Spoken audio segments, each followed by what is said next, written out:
gana, hindi ako si Moira. Pero kung umasta ka kasi, Moirang Moira eh. Yan, nangaaway ng tao, naninigaw ng tao. Moirang Moira yun eh. Eh, sino ba naman hindi magagalit? Binababoy na lang yung bus ng ate ko. Well, I understand how you feel, but... Ladies and gentlemen, if any one of you can tell us who did this to Moira's bust, please let us know right away. Wala akong ibang naiisip na gagawa nito kung hindi ikaw. Me? Come on, Chantal. You know I'm not going to indulge in cheap tricks. That is so uneducated. And besides, kung sisirain ko yung bust ni Moira, edi yung mukha na lang ni Morgana ang sisirain ko. Total, magkamukha naman sila, di ba? Ma'am Giselle! Ma'am! Balik ka na po. Balik na po tayo. Malalaman din natin kung sinong gumawa nito. Marami tayong CCTV dito.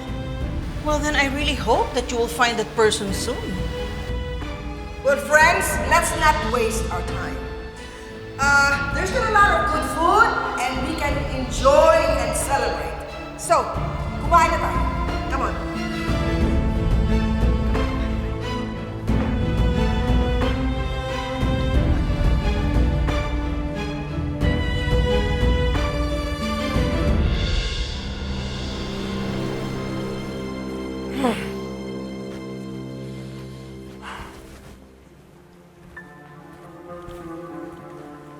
Oh, ano nangyari sa'yo? Nakabusangot yung mukha mo. Don't tell me. May nangyari na naman sa inyo ni Annalyn. Basta, don't ask. Eh, ikaw, anong ginagawa mo dito? Di ba unveiling ng bust mo? Eh, yun na nga sana eh. Kaya lang, binaboy nila. Binaboy? Bakit ano nangyari? Linagyan nila ng sungay. Dinuling yung mga mata ko. Minake-upan nila. Pinahiyaan nila ako eh. Basta kailangan, mahuli ko sino may gumawa nun sa akin. I want to make them pay.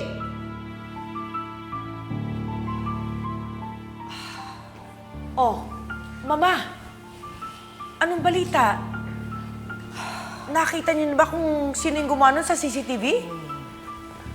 Eh, ma'am, ito na nga po. Galing kami doon. Pati nga database, chinek po namin. Kaya lang burado na po. What?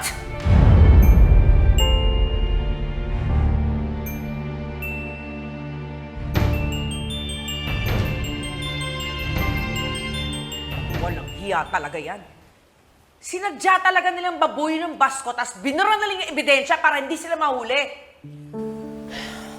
I'm sure, kung hindi si Tita Giselle, yung Jolux ni Lola ni Annalyn yung gumawa niyan. Ma, inisahan nila tayo. I cannot wait para matikman nila kung paano magalit ulit si Moira. Stop it, Moira. Tigilan mo na yung pag-iiskandalo mo. Don't you know that they're intentionally provoking you para lumabas ang totoong Moira? Huwag mo silang patulan. Diyan ka mabubuko. I agree with Lola. Di ba nga ang sabi mo sa akin, remain calm? Kasi kung hindi, yan ang maglalabas ng totoong ikaw. At alam nila na paggalit ka, hindi mo mapipigilan ang Moira na gustong kumawala sa kalooban mo. Basta, I hope kung sino man yung nambastos sa bust ko, drops dead.